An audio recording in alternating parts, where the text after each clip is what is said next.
প্রিয় বন্ধুগণ, আসসালামু আলাইকুম। আমি অ্যাডভোকেট টিআই রানা। আজকে আপনাদের সাথে আরেকটি অত্যন্ত গুরুত্বপূর্ণ বিষয় নিয়ে কথা বলতে এসেছি। বিস্তারিত আলোচনা যাওয়ার পূর্বে আজকে আপনারা যারা আমার চ্যানেলটিতে নতুন এসেছেন তারা অবশ্যই আমার চ্যানেলটিকে সাবস্ক্রাইব করে পাশে থাকা বেল আইকনটি প্রেস করে রাখবেন, এবং যারা ইতিপূর্বে সাবস্ক্রাইব করেছেন তাদের সবাইকে অসংখ্য ধন্যবাদ।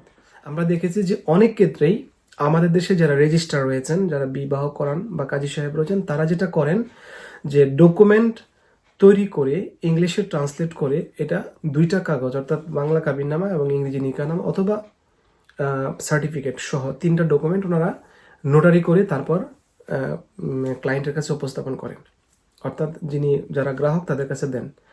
পরবর্তী সময় আপনারা এই ডকুমেন্টগুলো নিয়ে যখন বিদেশে যাবেন, বিদেশে যাওয়ার ক্ষেত্রে আপনাদেরকে কি করতে হয়? ডকুমেন্ট ভেরিফাই করতে হয়। তো ভেরিফাই করার ক্ষেত্রে নোটারি করা হচ্ছে বাধ্যতামূলক। এখন তিনটা ডকুমেন্ট একজন নোটারি করে দিয়ে দিয়েছেন, আর বাকি তিনটা হলো বাকি যে ডকুমেন্টগুলো, passport, ID card, marriage certificate, অন্য যেমন নোটারিয়ান সার্টিফিকেট, এগুলো হলো আরেকজনের হাতে।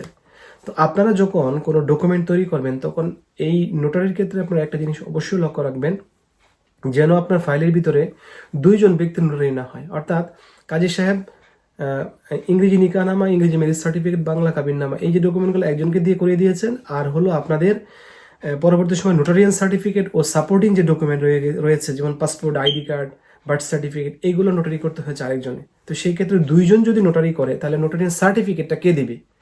দুইজন হওয়ার কারণে কিন্তু একটা সার্টিফিকেট হবে না। এই জন্য সার্টিফিকেট পাওয়ার জন্য আপনারা ডকুমেন্ট কখনোই আগে নোটারি করবেন না।